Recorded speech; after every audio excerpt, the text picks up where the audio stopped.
BBC Radio Berkshire and BBC Radio Oxford playing the Pointer Sisters, and I'm so excited. It's Bill Buckley here until Irish Eye takes over at 2. And in a world where there's so much going on in modern life, what could be more important and better for you than channeling your inner peace? And on a day like today, how lovely to channel it al fresco. Instructor Stella Shakurchi teaches Vinyasa Yoga in Oxford University Parks and joins me now. Hello, Stella. Hello there, Bill. So first of all then, what is Vinyasa Yoga? How does it differ from other types? Oh, Vinyasa. Okay, so the Sanskrit word has many meanings, but in general, Vinyasa means to place in a special way. Mm-hmm. So you're moving with intention, so from one point to another using the breath. So you might move from one asana, one position, Yes. and through the breath, you follow the breath into another position. So you let the breath lead you. Right. So in other forms of yoga, yogurt. Well, that's nice as well. What my brother calls it. Does he? Oh, right. Yeah. But in other forms of yoga, I mean, I would have thought you always did that. What's different about Vinyasa? That's right. In Vinyasa, there's more of an emphasis on flow. Oh, I see, yes. So sometimes the teacher might say, and now we'll go through our Vinyasa. So at that point, it's generally the position of, it's called Chaturanga, it's like a press up. And then you lower down and you come into up dog, and then you push back up into down dog. And it's a special transition sequence which leads you from one set of postures to another. And you'll use that quite often. It's very strengthening. So less frenetic, but probably just as difficult and certainly as beneficial as other types of yoga, we can say. Yes, that's right. Maybe less frenetic than Ashtanga. So in yoga, the breath is considered to be the link between the body and the mind. So it's a really good way of calming the mind and bringing you to that inner peace that you mentioned earlier. And I know you'll want 20 minutes on this, but briefly, what is the range of benefits? Oh, my goodness me. Yes, 20 minutes, not enough. Well, yoga is like a technology that will help you maneuver through your life in a more focused, clear and efficient way, so you can feel more powerful in your everyday life. Mm-hmm. And it also teaches you how to gain a strong immune system, for example, and especially things like Kundalini yoga will deal with your vital glands and your nervous system, and Vinyasa will encourage good circulation. And it also brings you that inner awareness of your mind and awareness of your habits. So you will be able to identify any habits that are to your detriment, and it will give you the willpower to change those habits and your everyday habits. So that's the thing about yoga. It's not just a set of exercises. It helps you to bring that awareness and bring it into your everyday life. So you've said everything. Everything there, apart from what I was actually expecting. I mean, it does also presumably improve your flexibility and your longevity and your posture and things like that also, yes? Those things too, yeah. I mean, the main focus would be breath, posture and drishti. So you know how important the breath is. Of course, you can control your mood with your breathing. So, you know, when you're feeling depressed, your breathing is very shallow and you tend to slump. Take a deep breath, we say, when someone is agitated, don't we? Yeah, take a deep breath and it will help you feel more confident. It will cheer you up. Yeah. And also the idea of drishti, the focus in yoga is very important. So that drishti is, sometimes if you're doing a balance, you might keep a very gentle gaze on a fixed point, and that will help you to concentrate and balance. But you can take that into your life. So if you develop that awareness of drishti, you can do that in your everyday life as well, and be more focused on your things you want to get done, and to have the integrity to follow through your plans and ideas and very holistic. Yes. How did you get into yoga? When did yoga enter your life, Stella?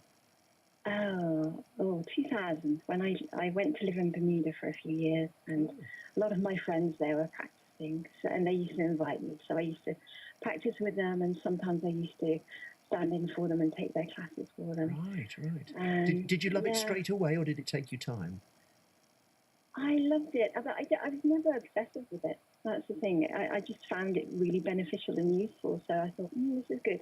And then when I was ill in 2010, I was very ill, and I had to have I had ovarian cancer, and I knew that the yoga had helped me all along to deal with to deal with that and to help me get better as well. And so when I got better, I decided to train properly to teach because I wanted to bring that to people because I knew how beneficial it could be. And it really helped me get through. What is the process for learning to be a yoga teacher? Is it very formalised? Are there a set of exams you have to pass, for example? Yeah, it's quite a long process. So for Vinyasa, you would do at least 200 hours of training, practicals, teaching practice, theory, anatomy, the philosophy of yoga as well, so you know what's behind it all. And you'd have to be observed teaching as well, so it's quite intense. Because presumably, if you didn't know what you were doing, you could seriously hurt a member of your class.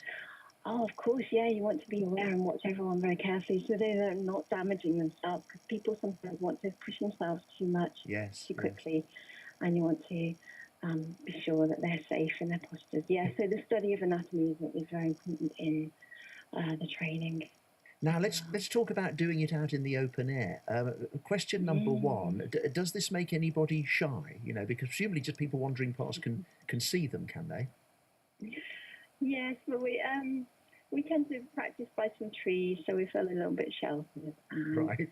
It's generally a nice quiet time, 6 in the evening. It's not too bad, really. Nobody would stare, and I tend to be on the side where it would be more looked at, so that the students feel more protected. And it is Oxford, after all. Oxford. Everybody's very respectful, of course. And how many people would you have on a typical evening? It varies a lot. Sometimes 4, 6, 10. Right. It varies. It depends on term time as well. Affects it quite a lot because when the students are around, there are more. But over the summer now, a lot of people are on holiday. Is there a typical type of person who comes more? Is it more men or women, or older or younger, or anything like that? It's all age groups, really. There tend to be more women in classes at the moment than men. Maybe it's about 70-30. Right. Men. It varies a lot, though. Yes. I used to do yoga in London. I still keep fit, but I must confess I don't do yoga particularly now. But it was always about that ratio. And you were saying, it made me smile a moment ago, and you were saying that, of course, you have to make sure people aren't pushing themselves too hard. It was always the minority of men who wanted to go further. You know, sometimes the teacher would say, now, if you find this really challenging, then just sink back into the so-and-so position for a moment and regather yourself and try it again. And even I, to my shame, Stella, would find myself looking at the other men and thinking, I don't care how much it hurts, I'm not coming out of this pose until one of the others does. Oh dear, Bill, what are we like? You're drifty, were you? Absolutely. But do you see that at all? Is it the guys who've got to do it longer and bigger and stronger, and the women who are doing it more for the right reason? I think that all of the students in my class practicing for the right reason. We try and get that. Very diplomatic answer. So what does the future hold? I mean, do you take classes elsewhere? Do you want to make this bigger, or does it fit your life just nicely? No, I teach retreats as well during the spring and autumn. So in late September, we're teaching a retreat in Umbria. That'll be lovely. Lots of Kundalini yoga and Vinyasa yoga. And we do mantra classes as well. And we also do aerial yoga. Aerial yoga?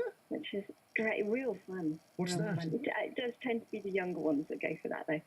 It's with an aerial hammock, so you're suspended in the air and you can practice. But you can also stand as you practice and use the hammock to support stretches, and it gives you that bit more support so you can take your asana further. And then there's also a lot of play involved where you can do some tricks and flips and things in the air using the hammock. So yoga can be fun as well as everything else. It should be play. Right. It mimics the play of the universe. There's a Sanskrit word for that. It's called lila, and it means play. And it's the play, the dance of the planets, Can I just turn up on a Sunday night at 6 p.m. or do you like to hear from me first? I can just turn up. You can turn up, open class. Yeah. Okay. Well, it shouldn't be difficult to spot. I would have thought, you and your pupils. That's there. Right. We must, Sundays and Wednesdays. We do Kundalini on a Wednesday. Oh, okay. Yeah. And again, that's at University Parks. Near Keble Gate. Yeah. Right, good. Lovely to talk to you. Thank you so much, Stella. Thanks for coming on. Bye for now. Stella Shakerchi, who teaches Vinyasa Yoga at Oxford University Parks on BBC Radio Berkshire and BBC Radio Oxford.